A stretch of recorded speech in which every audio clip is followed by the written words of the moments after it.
Matilda, often called Empress Matilda, was born on February 7, 1102, in Sutton Courtenay, England.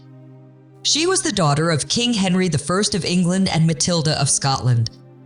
Her father, Henry, was the youngest son of William the Conqueror, the Norman Duke who famously invaded England in 1066.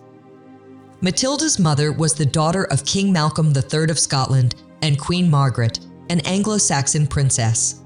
This heritage made Matilda a descendant of both the old Anglo-Saxon rulers and the Norman kings of England. Matilda's family connections were remarkable.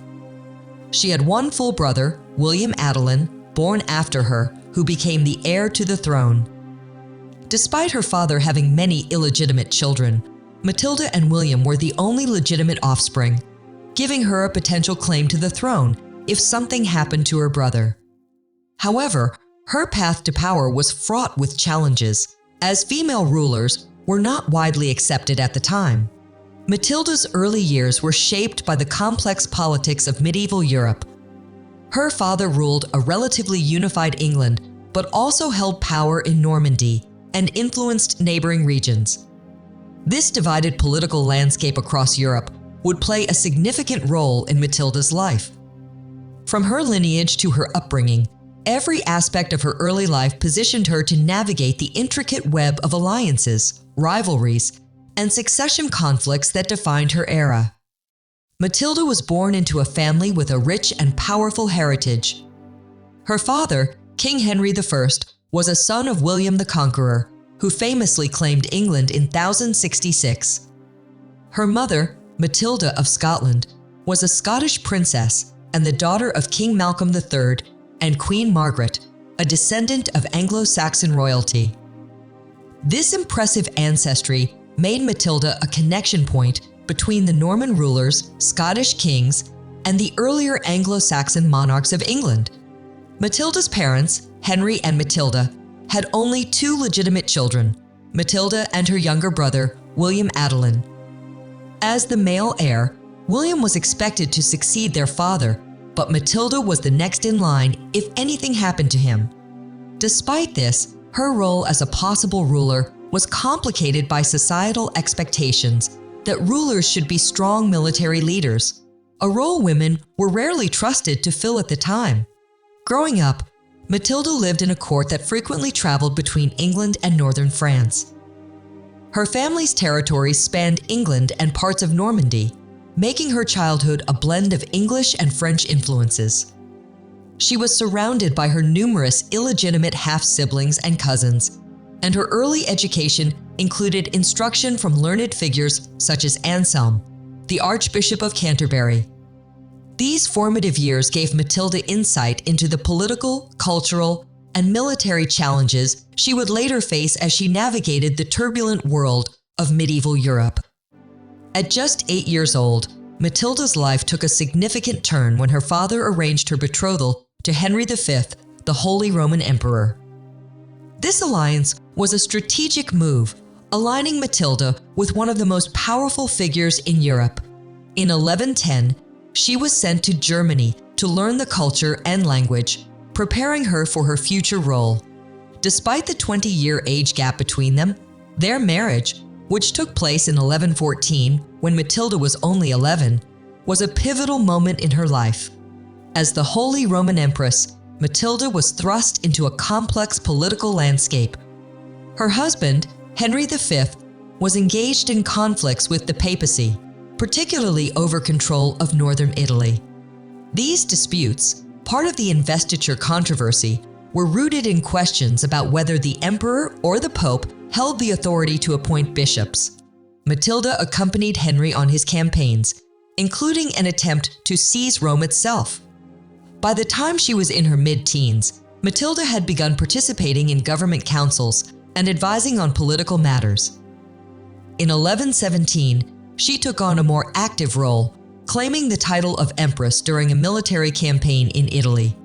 Her involvement in these affairs showcased her intelligence, adaptability, and leadership potential. Matilda's time as Empress gave her invaluable experience in diplomacy, governance, and the challenges of ruling, skills that would later define her struggle to claim the English throne after her father's death. The trajectory of Matilda's life and the future of England changed dramatically on the night of November 25, 1120, with the sinking of the White Ship. Matilda's younger brother, William Adelin, the heir to the English throne, was aboard the ship, along with many nobles and courtiers. The ship struck a submerged rock near Barfleur, Normandy, and sank, leaving only one survivor out of approximately 300 passengers. William's death left King Henry I without a male heir, throwing the royal succession into disarray. With William's death, Matilda became her father's only legitimate child and potential heir. However, the idea of a female ruler was met with resistance. In medieval society, monarchs were expected to lead armies and maintain order, roles traditionally reserved for men. Despite these challenges, Henry was determined to secure Matilda's position as his successor. To strengthen her claim, Henry convened England's nobles several times during the 1120, requiring them to swear oaths of loyalty to Matilda as his heir. These efforts were complicated by the presence of other potential claimants, including Henry's nephew, Stephen of Blois. Stephen had grown influential due to lands and titles granted by the king, making him a strong contender for the throne. The White Ship disaster marked the beginning of a turbulent period in English history. Matilda's legitimacy as heir would face continuous challenges, eventually leading to a prolonged civil war known as the Anarchy, as various factions vied for control of the throne after Henry's death. After the death of King Henry I in 1135, the English throne became a battleground. Despite Henry's efforts to establish Matilda as his heir, her cousin Stephen of Blois quickly seized power. Stephen gained the support of key nobles and church leaders and was crowned King of England, defying Henry's wishes. Matilda, who was in Normandy at the time, was unable to immediately challenge Stephen's claim. Over the next few years, Matilda and her husband, Geoffrey of Anjou, began gathering allies and resources to contest Stephen's rule.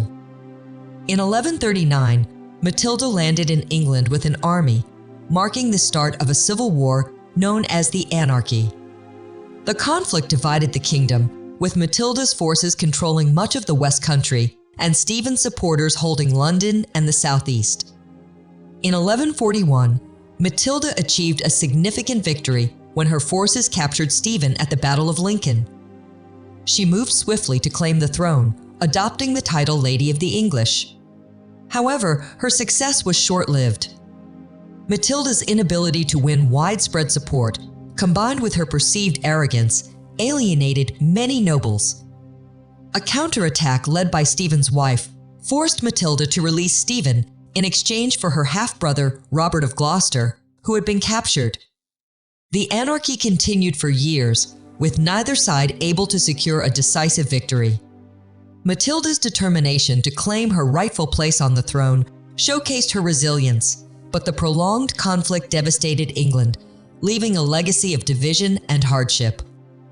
Matilda's claim to the English throne during the Anarchy required not only military strength, but also diplomatic skill. As the conflict dragged on, Matilda worked to solidify alliances and managed the complex relationships with influential figures in England and Normandy. Her marriage to Geoffrey of Anjou played a crucial role in securing resources and military support from the powerful Angevins.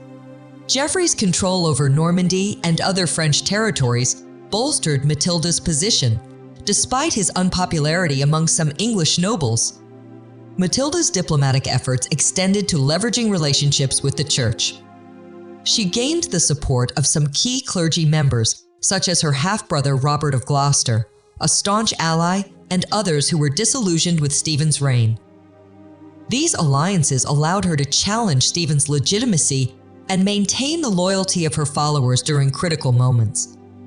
Matilda also demonstrated remarkable personal resilience in the face of military setbacks. Her escapes from perilous situations, such as her dramatic exit from Oxford Castle in 1142, highlighted her resourcefulness. Disguised in white to blend with the snow, Matilda evaded Stephen's forces, ensuring her survival and continued leadership. Throughout the conflict, Matilda's actions as a leader revealed her determination and strategic thinking. She actively managed both military campaigns and political negotiations, often working to reconcile factions within her camp. Her role in resolving disputes and maintaining alliances proved essential to her continued fight for the throne.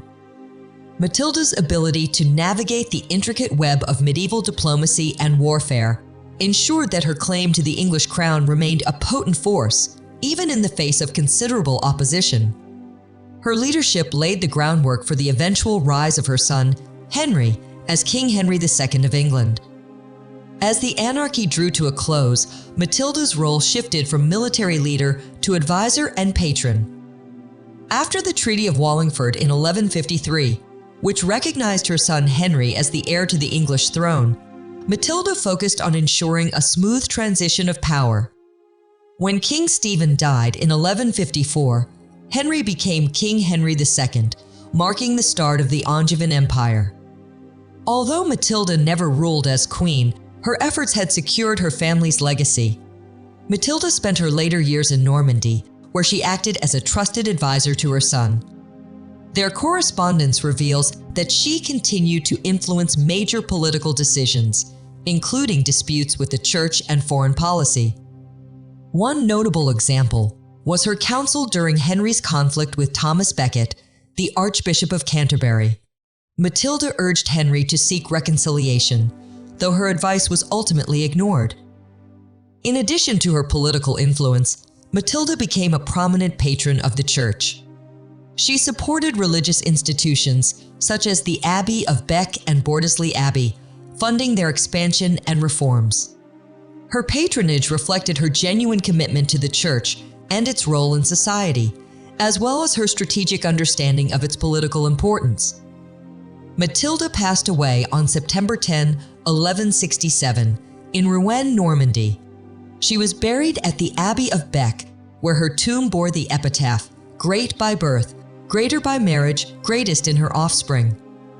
Her legacy endured through her descendants, particularly her son Henry and her grandchildren, including Richard the Lionheart and King John. Matilda's determination and resilience shaped English history, ensuring the continuation of her family's rule and setting the stage for the powerful Plantagenet dynasty. Empress Matilda's life was one of remarkable ambition, resilience, and historical significance. Though she never ruled as Queen of England, her unyielding fight for her rightful place ensured her son's ascension and the establishment of the Angevin dynasty. Matilda's story raises intriguing questions about the challenges of female leadership in medieval times and the enduring impact of her determination. What do you think of Empress Matilda's legacy? Would she have been a great queen if given the chance to rule? Share your thoughts in the comments below, and thank you for exploring the fascinating history of Empress Matilda with us. If you enjoyed this story, make sure to subscribe to Whimsy Stories, give it a like, and share it with your friends.